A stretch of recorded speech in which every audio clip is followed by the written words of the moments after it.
there are several solutions to help change this attitude. One solution is to set goals. Goals help the athlete be self-motivated. They should be based on the athlete's previous accomplishments and their own ability. Janine Bimchak, the assistant professor at the Harvard Graduate School of Education, said, "You should set reasonable standards that are high, but not too high.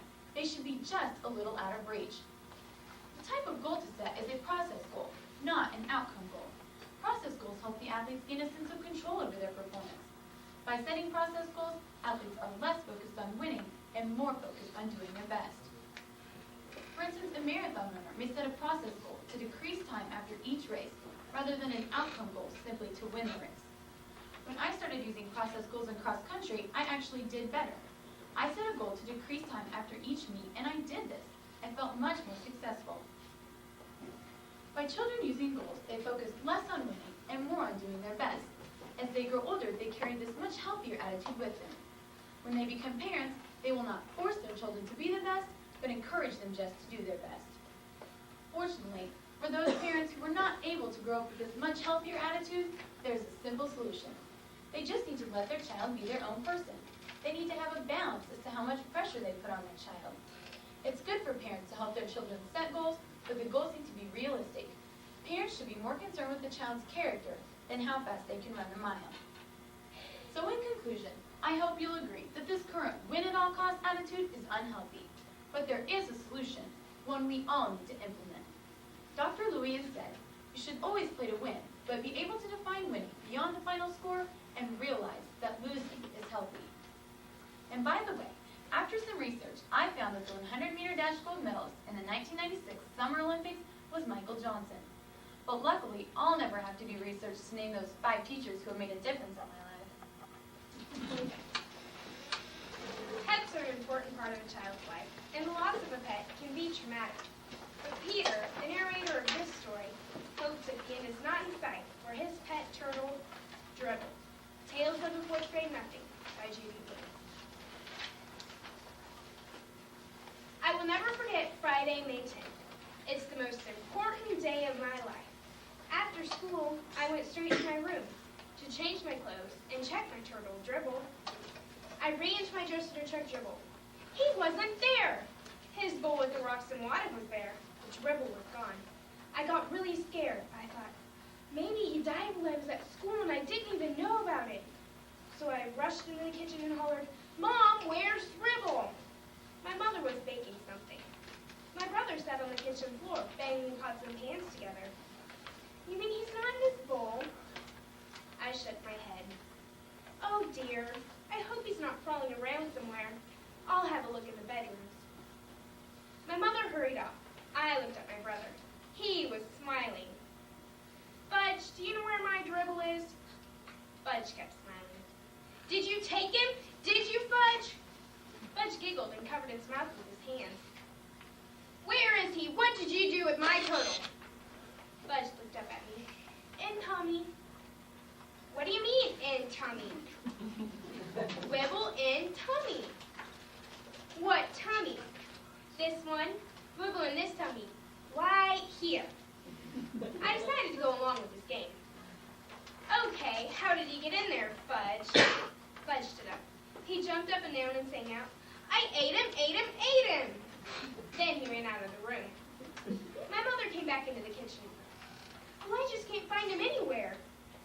"Mom, how could you?" "How could I what, Peter?" "How could you let him do it?" "Let who do what, Peter?" "Let Fudge eat Dribble." My mother started to mix whatever she was baking.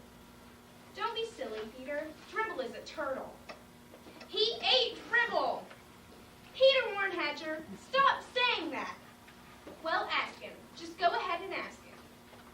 Fudge was standing in the kitchen doorway with a big grin on his face. My mother picked him up and patted his head. "Fudgy, tell Mommy where Brother's turtle is." "In tummy." "What tummy?" "Mine." My mother put Fudge down on the kitchen counter, where he couldn't get away from her. "Oh, you're fooling Mommy, right?"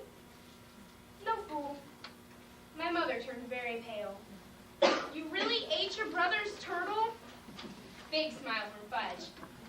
"You mean that you put him in your mouth, then chewed him up, like Like this? No. A smile of relief crossed my mother's face. Of course she didn't. It's just a joke.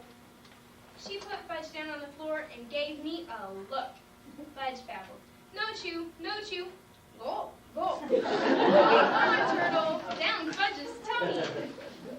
My mother moaned and picked up my brother. Oh no, my angel, my precious little baby. Oh no. My mother didn't stop to think about the turtle. She didn't even give Dribble a thought. She didn't even stop to wonder how my turtle liked being swallowed by my brother. She just ran to the phone and dialed the operator. Oh, help! This is an emergency.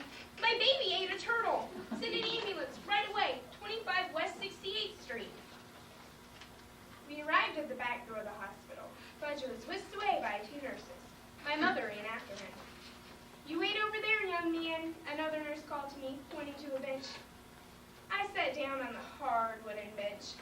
I didn't have anything to do. I watched the clock on the wall for an hour and 10 minutes. Then a door opened, and my mother stepped out with Dr. Cone. Hello, Dr. Cone, did you get my turtle? Not yet, Peter, but we'll get him out. We gave Fudge some medicine already. That should do that trick nicely. What kind of medicine? What trick? Castor oil, Peter. But we just have to wait. Probably until tomorrow, or the day after. Fudge is going to have to spend the night here. Will Dribble be all right? My mother and Dr. Cone looked at each other. I knew the answer before he shook his head and said, I think you may have to get a new turtle, Peter. But I don't want a new turtle. I want Dribble. That's the only turtle I want. The next day was Saturday. Every hour the phone rang. It was my mother calling from the hospital with a report. Not yet. I see, Grandma repeated. Nothing's happened yet. I was miserable and I was lonely. Grandma didn't even notice. In the middle of the night, the phone rang again. It woke me up, and I crept into the hallway to hear what was going on. Grandma shouted, Whoopee, it's out! Good news at last. She hung up and turned to me. The medicine has finally worked. The turtle is out. Alive or dead? Peter Warnhatcher, what a question. So my brother no longer had a turtle inside of him, and I no longer had a turtle. I didn't like Fudge as much as I thought I did before the phone rang. That night, my father came home with a box. This box is a surprise for you. Well, I don't want another turtle.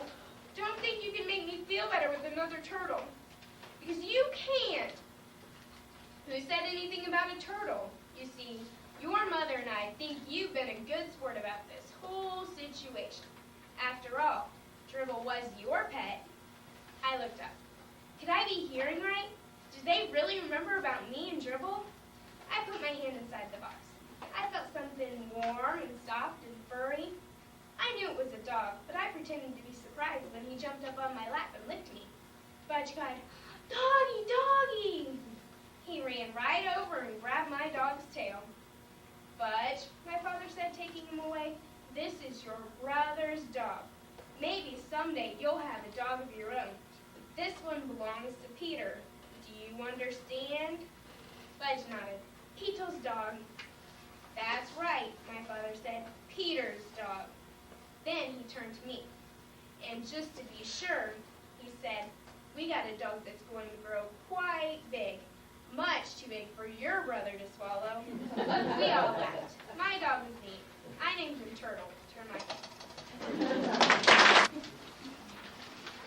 Near to the door, he paused to stand, as he took his class ring off her hand. All who were watching did not speak, as a silent tear ran down his cheek. And through his mind the memories ran of the moments they walked and ran in the sand, hand in hand. But now her eyes were so terrible cold, for never again would he have her to hold. They watched in silence as he bent near and whispered the words, I love you, in her ear. He touched her face and started to cry, and as he put on his ring and wanted to die, and just then the wind began to blow as they lowered her casket into the snow. This is what happens to man alive when friends let friends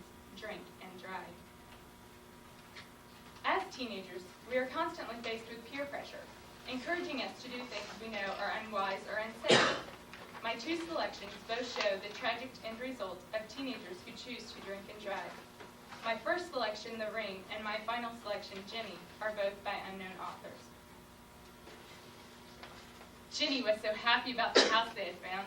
For once in her life, it was the right side of town. She unpacked her things with such great ease as she watched her new curtains blow in the breeze. How wonderful it was to have her own room. School would be starting. She'd have friends over soon. There'd be sleepovers and parties. She was so happy. It's just the way she wanted her life to be. On the first day of school, everything went great. She made new friends and even got a date. She thought, I want to be popular, so I'm going to be, because I just got a date with the star of the team. To be known in this school, you have to have a clout, and dating this guy will sure help her out. There was only one problem stopping her fate. Her parents had told her she was too young to date. Well, I just won't tell them the entire truth. They won't know the difference. What's there to lose? Excited, she got ready for the big event, but as she rushed around like she had no sense, she began to feel guilty about all the lies. But what's a pizza, a party, and a moonlight ride? Well, the pizza was good, and the party was great, but the moonlight ride would have to wait. For Jeff was half drunk by this time, but he kissed her and said he was just fine. Then the room filled with smoke, and Jeff took a puff. Jenny couldn't believe he was smoking that stuff. Now Jeff was ready to ride to the point, but only after he'd smoke another joint. They jumped in the car for the moonlight ride, not thinking that Jeff was too drunk to drive.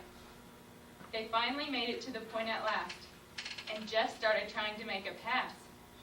A pass is not what Jenny wanted at all. And by a pass, I don't mean by playing football. Perhaps my parents are right. Maybe I am too young. Boy, how could I ever be so dumb? With all her might, she pushed Jeff away. Please take me home. I don't want to stay.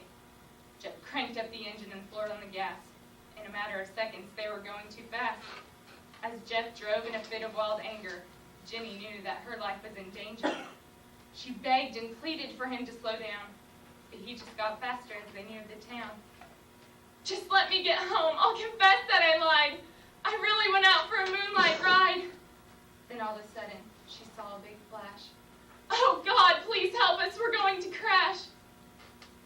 She doesn't remember the force of impact, just that everything all of a sudden went black.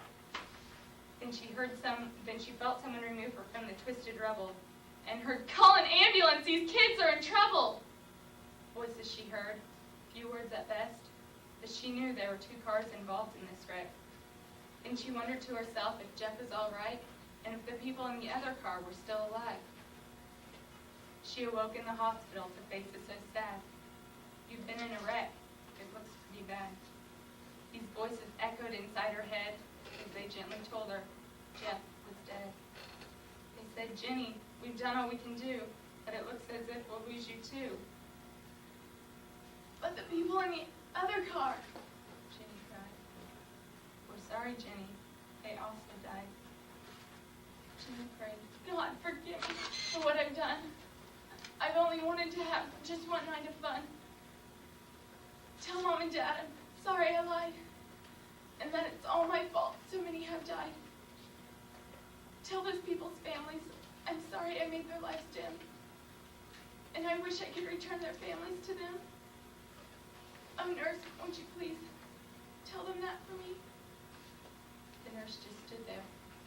She never agreed, but took Jenny's hand with tears in her eyes, and a few moments later, Jenny died. A man asked the nurse, "Why didn't you do your best to bid that girl her one last request?" She looked at the man with eyes so sad, because the people in the other car were her Mom and Dad.